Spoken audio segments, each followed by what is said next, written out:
Today in the episode, Mad Lab, where we abuse the hell out of Averters to get that damage resistance going. Voice of the Wasteland, where we answer your questions and choose the craft of the episode. And we begin with Workshop, a weapon to solve every argument.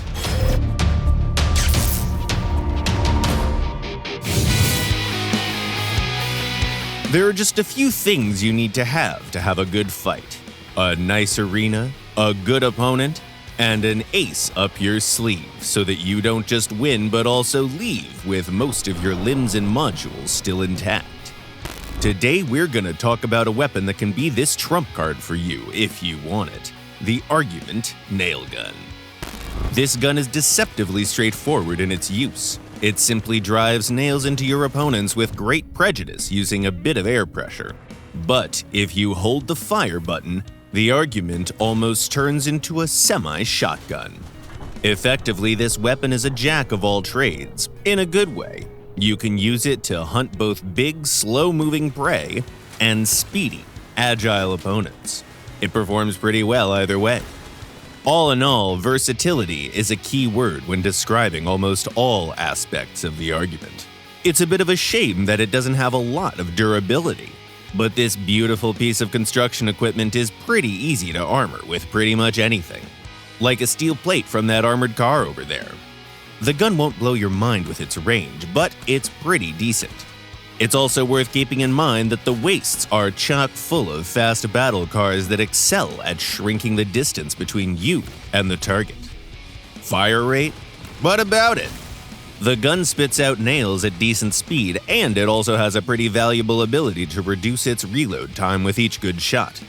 It's a very convenient perk to have, especially when engaging at close range, as it allows you to quickly shove a bunch of nails in every weak spot you see.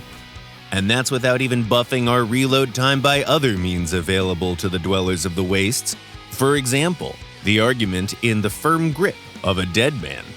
Oof. Remember though that both in a fight and in a heated argument, it's extremely important to stay calm. If you lose your cool, no trick, no ace up your sleeve, however good they are, will save you. It might seem pretty straightforward to use the Argument, just get close enough to do good damage and then take it from there. Either tap fire or go into the shotgun mode, right? Nope. You have to be very deliberate with your nails. It might be really tempting to use the hold down mode every chance you get, but we suggest that you should always wait for a good moment to do so that every one of your nails is the final nail in their coffin. And now, a short commercial break. Want to bring a bit of color into your cab? Easy! Just purchase some of our glorious collectible cards featuring the key people of the valley. Don't miss the special beach set with Eric Stahl, and don't tell the Steppenwolves about it, please.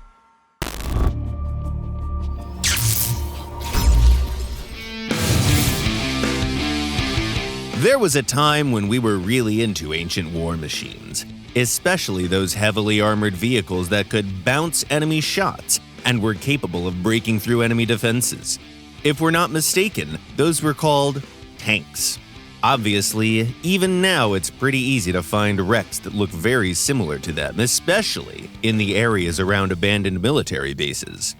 But why would anyone want to look at those ancient rusty buckets when we can build our own vehicles capable of tanking any shot coming their way? There are two ways you can achieve this. The first means that we have to slowly go insane while rebuilding our vehicle hundreds of times till we hit that sweet spot in the meta and produce the super mega technologically superior ultra armored chassis designed specifically to reign supreme atop the wastes. But recently a new approach was made possible by the engineers, and it's exactly what we're going to do. This strategy revolves around Averters, unique modules that give 30% bonus damage resistance to all parts attached to their power nodes. Are you thinking what we're thinking? Yep, that's right. Today we're going to min-max the hell out of this new piece of equipment by designing a vehicle that uses the new module to buff parts that are already damned sturdy thanks to their own sets of innate resistance. It's important to note, though, that as of right now, the new module has some compatibility restrictions. It doesn't buff cabins. It also currently doesn't work with mobility parts. Take Goliaths, for example, with their excellent mount points. It doesn't matter if they're connected to an averter or not, the damage is the same. If you use an averter with smaller parts, though, it's a completely different story. For instance, a still wind autocannon immediately gets the 30% resistance buff. Or take goblin shotguns. Works like a charm. Under regular circumstances, you'll get a bit of damage in, but now it's more like scratching paint. The same goes for other parts. Look at this. Here's a train plow on its own, and here's the same thing with an averter attached to it. You can also use the new module with lances, engines, this metal thing, lots of opportunities there. There are also whispers and rumors that averters might get compatibility with even more stuff in the near future. That's just a rumor for now, but if that happens, well, we're very curious what kind of crazy vehicles you guys would make. Okay, it's about time we get to building as well. The goal is to ramp up damage resistance to the max. So here's our build. A tank with nigh impenetrable frontal armor made of a couple of tacklers. Okay, laugh all you want, but imagine this. 50% resistance when they're not firing, plus 30% resistance granted by the averter, and then we get an extra 35% when all of our turrets are online. The Call is often considered one of the best cabins for drone-heavy builds for a reason. Good luck getting through this. Of course, we could use Vindicators, as their perk is more convenient if you're concerned about dealing actual damage. But we have only one goal in mind, and the goal is to have maximum damage resistance.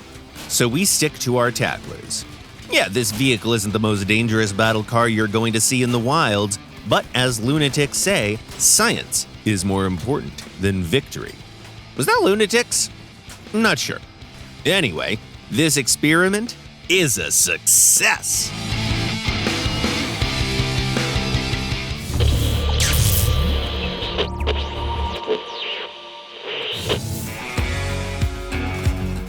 The first message was sent by Destructor. Will old raids be back? Like Chase, Cargo Race, the Defense Raid, the old heist? Yep, for sure, but with some changes. Keep your eyes peeled for news and announcements.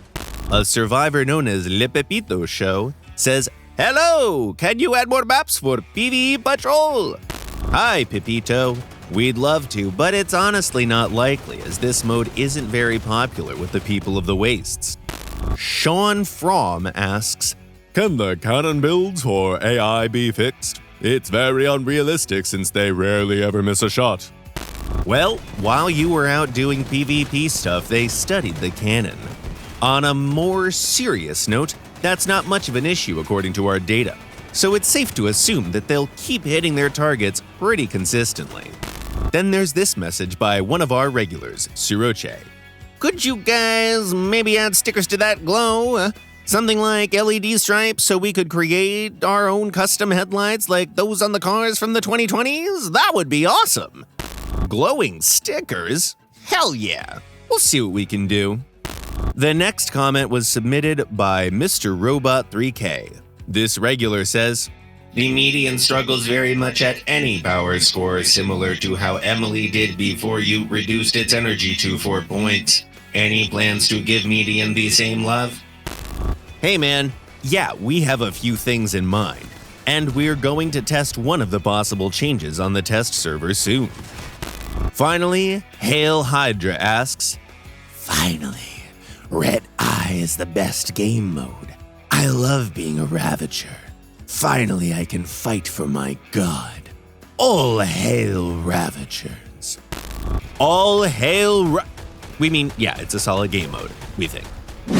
And now it's time to embark on a new expedition to the depths of the exhibition to uncover a new treasure. This time it's very high-tech. If there were little yellow, human-shaped people in the wastes, they would certainly see something like this. This marvel of alien technology might not be exceptionally effective in combat, but it is damned pretty. And that's all we needed to see today. Delta 8, thanks. That's a really nice design right there. And that's it for today. Tell us what you think in the comments below, ask us questions, and if we don't win the fight against the flesh bags, we mean robots, this week, we'll return with new crazy content in a couple of weeks. If you like what we're doing, consider subscribing, leave a like, and good luck.